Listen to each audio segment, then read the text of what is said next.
My name is Logan Reaves. I'm 32 years old, and on July 19th, 2025, I died in a workplace accident at a hydroelectric dam in Colorado. It was supposed to be a routine inspection. I'd done dozens like it before. I worked maintenance on high-pressure turbines, always aware of the risks, but never expecting the worst. That day, a faulty valve on one of the backup channels blew without warning. The force sent a metal panel flying, like a missile. I remember a sharp sound, a flash of blue, and then nothing. No pain, no time, then silence. But not the kind that makes you feel alone. This silence had weight, like a warm blanket wrapping around my soul. And then came light. Not blinding, not artificial. It was alive, golden, pulsing, almost breathing. I realized I wasn't standing. I wasn't lying down either. I wasn't in my body at all. I could see the dam below, the crew rushing around what I knew was me. But I felt nothing but peace. I started rising, higher and higher, until the rushing water below was just a hum. The sky above cracked open, not violently, but like velvet curtains drawing apart. And through that divide stepped a man. He wore no name tag, no wings, no theatrical glow, but everything in me knew who he was. Jesus. He didn't speak first. He just looked at me. And in that gaze, I saw everything I'd ever tried to hide. The arguments with my wife. The time I lied to my boss. The years I'd wasted pretending I didn't care about anything deeper. But I didn't feel judged. I felt known. He finally said my name, Logan, and it sounded like a father calling his child home after a long journey. You've arrived early, he said softly. But nothing is accidental in eternity. I wanted to speak, but couldn't. My soul was buzzing, vibrating like it was waking up from a lifetime of numbness. He walked with me, and every step we took changed the scene around us. We weren't walking through space, but through memory. My life played out, my first bike ride, the funeral of my grandfather, the first time I held my daughter, Ellie. I felt every moment not just as a spectator, but as if I were reliving them, with clarity I'd never known in life. Every choice I made, every word I spoke, every time I ignored a cry for help, it was all here. Alive. I turned to Jesus, overwhelmed. Why are you showing me this? I asked. To show you that nothing is lost, he replied. Not even your mistakes. That's when I saw something I didn't expect, a memory I'd forgotten. A woman crying alone in a church parking lot while I hurried past, headphones in. She looked up, hoping I'd stop. I didn't. I just walked on. Jesus touched my shoulder. She needed someone to tell her she was loved. That moment mattered.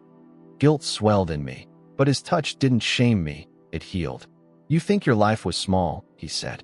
But every act of kindness withheld or given ripples through eternity. Suddenly, we stopped. The scene around us changed again, no longer my memories, but something else. I was looking at the world from above. Earth, cities, people moving like sparks in the dark. But some areas were dim, others bright, brighter than fire, glowing with golden threads connecting them like veins of light. What are those? I asked. Prayers, Jesus said. Hope, forgiveness. They glow in eternity. We hovered above Earth, not the blue marble you see in science books, but something more alive. I could see pain glowing red in places, homes filled with resentment, cities caught in spirals of corruption. And yet, amidst that darkness, there were rivers of golden light. People praying, crying out for mercy, whispering hope through tears. Jesus looked at me. Every one of those lights is a soul choosing faith over fear, love over hatred, forgiveness over revenge. I noticed something strange. In areas where the golden light was strong, the red pain began to fade. Not instantly, but like fog retreating under sunlight. Are we really that powerful? I asked. You were created to be, he said. But most forget. Then, he showed me something I wasn't ready for. A vision of my own daughter, Ellie. She was sitting on her bed, clutching the stuffed bear I gave her when she turned 5. Her little hands were folded. She was praying. Please bring my daddy back, she whispered. I dropped to my knees. The sound of her voice cracked something inside me. She shouldn't have had to pray that prayer. Jesus knelt beside me. You didn't hear her the night she asked why you were always so tired. You missed the question, but I didn't. I wept, he let me. Then he lifted my chin. You can still be the man she thinks you are. How? I asked. That's for you to choose. He stood, and as he did, the vision shifted again. This time, we were on a barren plain under a storm-dark sky. In the distance, a tower of metal rose, ugly and out of place. People were climbing it, pushing past each other, shouting opinions like weapons. Screens covered every surface, blaring noise, noise, noise. I covered my ears. "What is this?" "A monument to distraction," he said. "They built it thinking it would set them free, but it only made them deaf." Lightning cracked the sky. I saw people inside staring at glowing rectangles, screaming at people they'd never meet, ignoring those they lived with. "But this isn't evil," I said. "It's just tech." Jesus nodded. "It's a tool. Like fire. Fire can warm or destroy." They forgot the difference. Then I saw a mother weeping in a kitchen while her children watched cartoons on 3 separate screens. She wasn't just tired. She was invisible. "They need quiet," he said. "The soul doesn't grow in chaos." He turned to me. "Would you speak if I sent you back?" I swallowed. I'd be terrified. So were the prophets. He reached out, and the noise fell away. I felt silence again, the kind that breathes with love. Then he said, "Come, there's more to see." The plane dissolved beneath us. Suddenly, I stood on what looked like the edge of time itself. We were outside of history. I saw human events unfolding like glowing ribbons. Wars, births, revolutions, prayers. Some threads burned bright, others barely flickered. It wasn't a timeline exactly, more like a living mural that pulsed with choice. Every generation believes they are the final one, Jesus said beside me. But only a few live like it matters. His voice wasn't just sound. It settled in my bones like a command remembered from before I was born. "Why show me this?" I asked. "I'm just a maintenance worker." He looked at me. "So was Noah, once. So was Joseph. So was Peter." He stretched out his hand, and the mural zoomed into focus. I saw boardrooms filled with executives. Some of them were sincere, trying to solve real problems. Others hid behind jargon and smiled while they moved money like pawns in a game too large to see. Then I saw governments, debating in endless circles. Their words echoed with pride, not purpose. And then I saw children, tiny lights. Some were shielded by prayer, others flickered in fear, caught between cultures that demanded performance but offered no peace. Then Jesus pointed to a man alone in a small garage, surrounded by wires, steel, blueprints. I recognized his face. Not clearly, just enough. A man some people admire, others call dangerous. Someone who builds rockets and reimagines the sky. The name didn't matter, but in the spirit, I knew. "I know that man," I said quietly. Jesus nodded. "Many follow his work. Few pray for his soul." A chill ran down my spine. Not of fear, of clarity. "He thinks he's shaping the future," Jesus said, "but he's just another thread in the tapestry." I asked, "Is he doing wrong?" Jesus didn't answer directly. "Everyone builds altars. Some use gold. Some use algorithms. But every altar demands worship." That hit hard. We moved on. Next, he showed me something that broke me. A man in his 70s sat alone in a nursing home, his Bible open, his hands trembling. No visitors. No fanfare. Just whispered prayers. Jesus smiled softly. This man's prayer redirected the course of an entire city. "But he's invisible," I said. "To the world," Jesus replied. "Not to me." Then he showed me myself. But not the one who died in Colorado. This version of me was standing in a simple room, perhaps a church basement or a school auditorium. I was speaking, trembling, unsure, sharing this exact story. And in the crowd, people weren't nodding or applauding. They were weeping, kneeling. One person in the back took off their headphones. Another opened a dusty Bible. "You think the crowd matters," Jesus said. "I count the broken hearts." I looked at him. "If I go back, what do I say? Tell them that eternity is not far away. Tell them to unplug, to pray, to love boldly. And tell them this." He placed his hand over my heart. Instantly, I saw a field of wheat, golden and vast, ready for harvest. The time is short. The scene changed again. This time we stood in what looked like a massive library, not made of stone or wood, but of light. Every wall shimmered with moving symbols and streams of flowing words. I heard voices, thousands of them, but they weren't chaotic. They sang in harmony. "What is this place?" I asked. Jesus walked beside me, his robe brushing against the golden floor. These are the records of prayer. Every cry, every whisper, every plea. I looked closer. The words weren't in ink. They were alive. Some burned like fire, others pulsed with gentle blue. I reached for one, and as my fingers neared it, a woman's voice filled the air. God, I don't know if you're real, but if you are, help me. Jesus nodded. That one changed the destiny of 4 generations. I stepped back, stunned. Then we walked to a darker corridor. The energy shifted, heavier, colder. Here, the prayers were fragmented, distracted. I saw flashes of scrolling phones, rushed sentences before sleep, empty rituals done more from guilt than hunger. These are still heard, Jesus said, but not all are connected. Connected to what? I asked. To me. A sadness crept into his voice. Suddenly, we turned a corner, and I saw a strange machine, enormous, complex, humming with invisible power. A great digital brain, pulsing like a heart. Screens flickered on its surface, showing cities, people, satellites, even remote villages. It was beautiful, terrifying, mesmerizing. What is that? I whispered. Jesus didn't answer right away. Then he said, "This is humanity's mirror." I caught my breath. A reflection? I asked. He nodded. They call it progress. And it is. But also potential. As I stared into the machine, I saw a man standing before a launch pad. Sharp features. Quiet intensity. He wasn't smiling, but there was wonder in his eyes. He reached into the sky not with faith, but with code. My chest tightened. Is that? Jesus raised a hand. Names don't matter here. Intent does. I understood. Without naming him, I knew. A man shaping space, power, networks. One who plays with satellites and flame, whose inventions can save or enslave. He's not evil, I said. No, Jesus replied. But he's incomplete.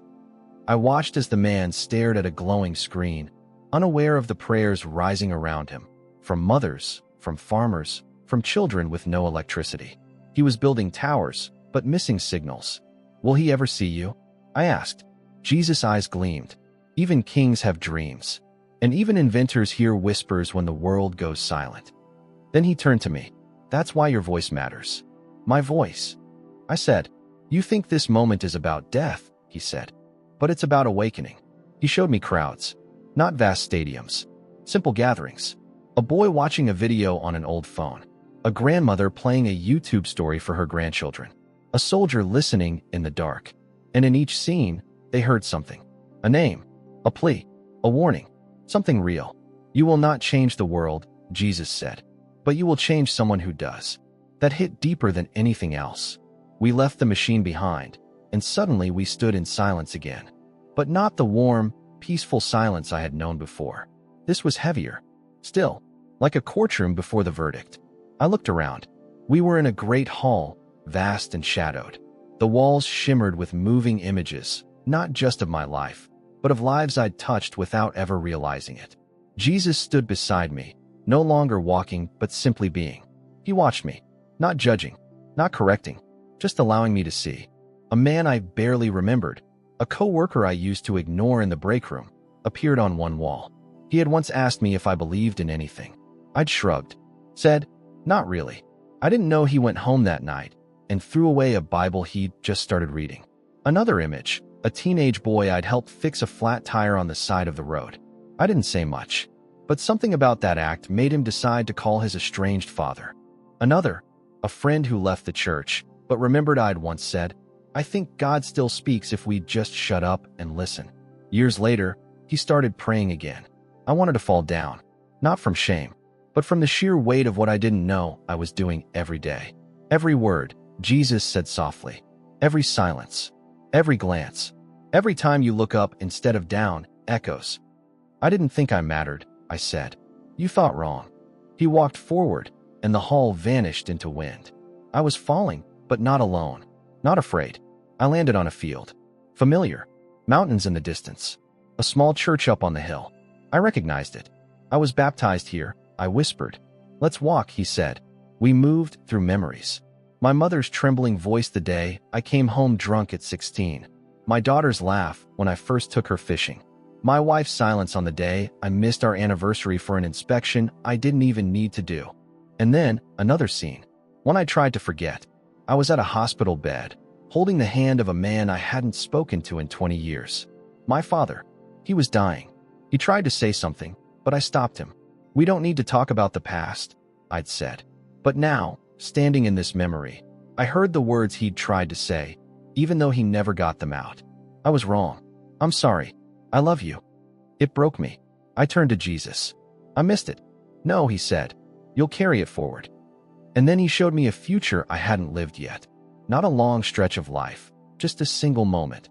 Me sitting across from a young man, telling him about second chances. I was crying. So was he. That moment, Jesus said, will heal 2 generations. I stared at him. "But how will I get there?" And his eyes burned with the intensity of 1,000 suns, and yet felt as tender as a whisper. "You already said yes," he replied. Then, just like that, the wind returned, and everything began to fade. The church, the memories, even his face. "Wait," I cried. "Will I remember all of this?" "You will remember enough," he said, "and your spirit will carry the rest." The last thing I saw was his hand reaching toward me. Then, darkness. The darkness wasn't emptiness, it was weight. The kind of weight that settles over the soul when truth finally lands. Not the scary kind, but the honest kind. Like standing still after running for years and finally realizing what you've been running from. I wasn't afraid, I was waiting. Then, faintly, like a candle lit in the deepest cave, came a sound. One word, spoken not aloud, but through everything. Light, wind, memory, and breath. "Logan." And suddenly, I was somewhere new. It wasn't heaven, not exactly. There were no gates, no harps. But it was real. More real than anything I'd ever walked through. The sky above shimmered with a pale blue glow. A stream ran nearby, but it wasn't water. It was liquid light, flowing over smooth stones. Trees swayed without wind. And in the center, a fire burned, not orange or red, but white, like snow that had caught flame. And beside it, a figure, not Jesus this time, an angel. He didn't have wings, didn't glow with gold, but he had eyes that looked through me like glass. "You've been measured," he said, "and found worth redeeming." I almost laughed. That's not how I describe my life. "You aren't the one who writes the ledger," he replied. He gestured to the fire. "Step into it. Will it hurt?" "It will cleanse." I hesitated. Then I walked forward. The moment I touched the light, my entire being was pulled apart. Not broken, not burned. Just undone. My regrets rose like smoke.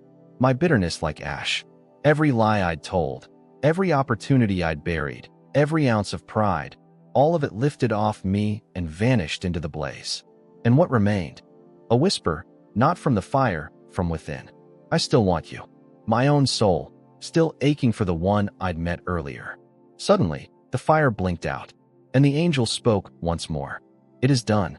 "What's done?" I asked. "Your excuses," he said. Before I could reply, everything around me began to blur again. But this time, I wasn't afraid. I was ready. The colors faded. The sound of breath returned, sharp, real. I felt a chest heave, hands press, a voice cry out, then impact. I slammed back into my body like lightning striking ground. I gasped, eyes flew open. A blinding light above me, surgical, not spiritual. Hands hovered near my face. Someone screamed, "He's back." The room swam around me. Machines beeped. A face loomed, someone in a medical uniform, their mouth open in shock. I couldn't hear them. My ears were ringing. But I saw it in their eyes. Disbelief. They had counted me gone. But something greater had counted me back. My chest burned like I'd swallowed fire. My limbs felt like stone. But I was back. That much I knew. The breath in my lungs, the ache behind my ribs, the electric hum of a soul re-entering flesh. It was all unmistakably alive. And for a moment, I couldn't move. Because a flood was coming. Not water, not pain, memory, vision. Everything I had seen. Everyone I had heard. Every whisper in eternity that had reshaped what I thought was real. The angel, the fire, Jesus. His eyes, his voice, the sheer weight of truth in every word he spoke. It didn't leave me when I crossed back. It came with me. And as I lay there, staring at the fluorescent lights of a hospital room, I realized something terrifying. I had no idea how to explain what had happened. Not to the doctors, not to my family, not to anyone who had never stood outside time, and heard prayers glowing like stars. But then I remembered what Jesus said. You don't need them all to believe you. Just one. So that's why I'm telling this to you. If you're hearing this, it means the story found its way into your hands, your feed, your headphones, somehow. Maybe by accident. Maybe by algorithm. But I don't believe in either anymore because I saw what happens when one life bends toward eternity. When one moment of kindness lights up a whole generation. I saw what prayer looks like from the other side. It's not background noise. It's not religious filler. It's war. A war of light. A war of mercy. And I saw a man like you, busy, tired, convinced he's not part of anything spiritual, change the entire direction of his family by whispering one honest sentence to God. Help me. That's all it takes. Not a perfect life. Just a surrendered moment. So here's my advice. If you're waiting for the world to calm down before you seek something deeper, it won't. If you're waiting until you have less guilt, you'll never start. If you're trying to feel worthy first, you'll miss the whole point. You aren't loved because you're good. You're loved because He is. Start there. The days didn't pass. They pushed. Not time, but awareness. Every second since I returned felt doubled, tripled. People looked at me like I was fragile. Doctors said words like inexplicable, anomaly, and statistical miracle. But none of those phrases came close. They hadn't been there. They hadn't seen eternity stretch like thread through a needle. They hadn't stood in front of a king who wept for the broken and burned away regret with nothing but love. I had. And though I wanted to scream it from every rooftop, I quickly realized most people didn't want stories. They wanted permission. Permission to hope again. To believe there might still be meaning. That all this chaos wasn't just noise. So I told them little pieces, the field of light. The prayers like golden threads. The silence that healed. But it was the name that carried weight. When I said Jesus, something always shifted. I softened or narrowed. Arms folded tighter or tears welled instantly. That name still cuts the world in half. But I kept saying it. Because He was the only reason I came back. Not for fame, not for clicks, for purpose, and it wasn't flashy. It looked like calling my brother who hadn't spoken to me in years.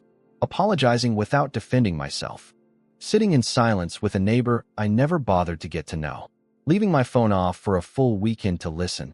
To people and to God. Small things, but they rippled like fire on dry grass. I kept seeing the vision. The boy on his knees. The woman alone in her room.